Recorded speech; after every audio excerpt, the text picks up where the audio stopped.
In a literal sense, the current state of the driveway is removed. It's not physically present. So, getting a new driveway here. It's gonna get poured in a couple days. It's gonna be way nicer than the last one. It's gonna be 20 feet all the way down. The last one was only 10 feet wide. So it's gonna be a lot, plus it was falling apart. So I decided it was a good time to stop and look at the fleet of cars that I've currently got and what I'm keeping, what I'm hanging on to, what needs what. So this is the old daily, recently replaced by the new daily.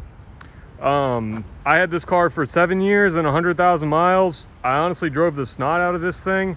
I don't know what I'm doing with it. Part of me is like, why would I even bother selling it? How much can it possibly be worth? I mean, you know, like the memories are honestly worth a few bucks to me.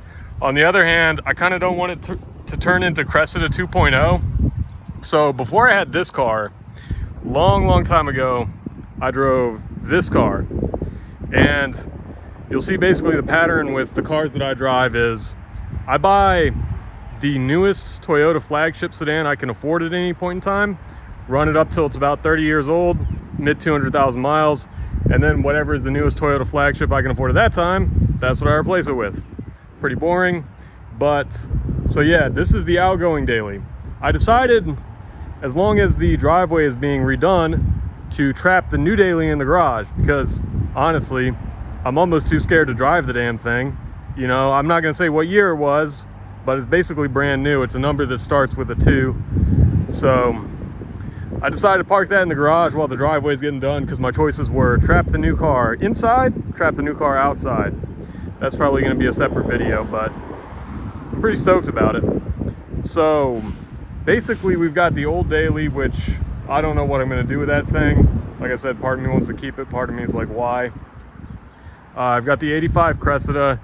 This, I'm kind of too deep into this thing at this point. I've had this car for 12 years ish, roughly, and at that point, I mean, I 5-speed swapped this car. I put a limited slip rear end in it, went through the suspension, had a really nice paint job put on it. So I'm kind of too deep in this one. I kind of can't let it go. It's kind of completely fucked up, to be honest with you.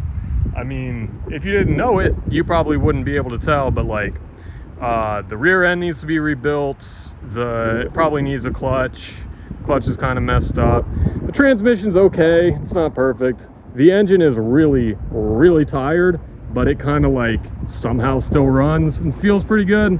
And then I've got the F-150. This I am probably gonna hold on to for a while, just because the fact it's incredibly useful. I paid $2 grand for it. I put almost nothing into it.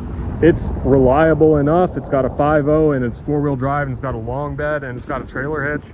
And as of right now, it is the only vehicle, because it has 4-wheel drive, capable of traversing this part of the property.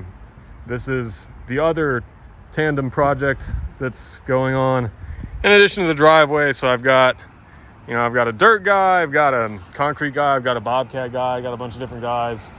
Hopefully with our forces combined, we'll be able to fix this place up a lot more economically than like a big company. So yeah, so these two I think are sticking around. That F-150 I think is worth more than I paid for it. I paid $2 for it. I honestly think it's worth probably almost twice that. That Cressida right there, I don't have any idea what this little guy would be worth. Back when I bought it, it was back when these cars were not worth anything. They weren't cool. So I don't know what to do with this. It's still like, this thing is still about as fun to drive as anything on the planet. I think it looks cool as hell. Part of me is like, oh, you know, I've toyed with the idea of putting a 2J in it. I've toyed with the idea of lowering it. I don't know. I think maybe likely I'll just kind of, probably, to be honest with you, if I had to guess and I had to read the tea leaves of what the future holds for this car, I would say it's probably going to sort of limp around in whatever backyard of whatever house I own at any given time, the same as it has for the past 10 years. And, you know, I'll take it out once a month on a Sunday and sort of twirl it around town, and that'll be about it for it. So yeah, that's the state of the driveway. We got one former daily We got former daily number 2. We got a brand new daily yet to be revealed behind there.